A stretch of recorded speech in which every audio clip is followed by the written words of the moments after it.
This morning we want to meditate together and celebrate the coming of our Savior, expected, present, and returning. We want to remember the Savior awaited as Messiah, present as Emmanuel, and we want to look forward to his return as King of Kings. And may the time that we spend together this morning remind us of how precious it is to know our Savior. May it also draw us to love him more.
Messiah. To us, it's one out of many titles for the person that we call Jesus. But for thousands of believers spread across hundreds of years, this word would have been their hope, their faith, their longing. They didn't pray to Jesus. They didn't know that name. But they looked ahead in faith, believing that God would fulfill his promise to send a Redeemer. And their standing before God, their access to him, their eternity, rested on an anointed one whom God had promised. They were waiting for the Messiah. The word simply means anointed one. Just as the priests, the prophets, and the kings were anointed to fulfill their God-given role, the coming Messiah would be the ultimate righteous servant, fulfilling God's mission perfectly. But think of the questions. For unto us a child is born. Unto us a son is given. And the government shall be upon his shoulder, and his name shall be called Wonderful, Counselor, the Mighty God, the Everlasting Father, the Prince of Peace. He'll be born. He'll be a son, a member of the nation of Israel. And yet he'll be God, Jehovah, the Everlasting Father, the one who has existed forever. How can someone be born who is God? Incomprehensible. Or what about the passages that prophesy his dignity, authority, and power? Behold, my servant shall deal prudently. He shall be exalted and extolled and be very high, a leader and a commander to the people. The Messiah will be a military victor. He will finally and fully deliver Israel, an exalted leader. And yet other passages teach that he'll suffer and die. He is despised and rejected of men, the man of sorrows and acquainted with grief, and we hid, as it were, our faces from him. He was despised, and we esteemed him not. And for century after century, faithful readers strained at those words. What could they mean? When would he come? What would he do? And not knowing the answers, they trusted, they waited. Thousands trusted, thousands waited their whole lives, never seeing what they were looking forward to. Remember the longing of generation upon generation, centuries before the joy of Bethlehem. Even as you and I yearn to see our Savior again, remember that this is not the first time God's people longed and prayed that their Savior would come.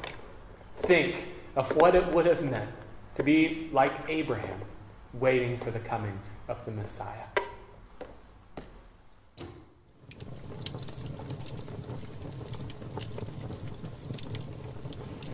I don't even remember when I first started receiving revelations from Jehovah.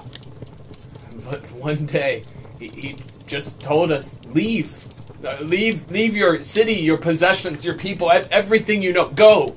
And so we went. My wife, Sarah, my nephew, Lot, a few things. We just left, and we traveled out. We didn't even know where we were going. People thought we were crazy. But the promises of Jehovah were great. He told me one night, look up at the stars.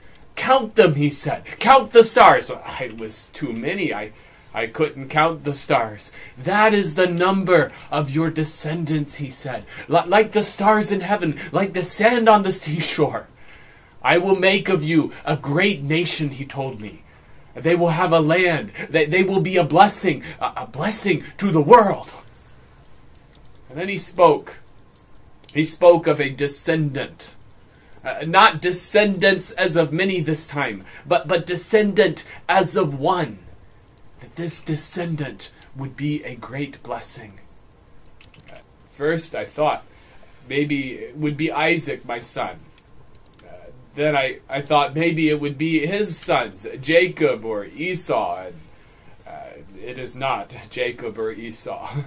But I wonder if maybe it is the same one that was spoken of before, when all the problems, the sin and the death and everything entered this world.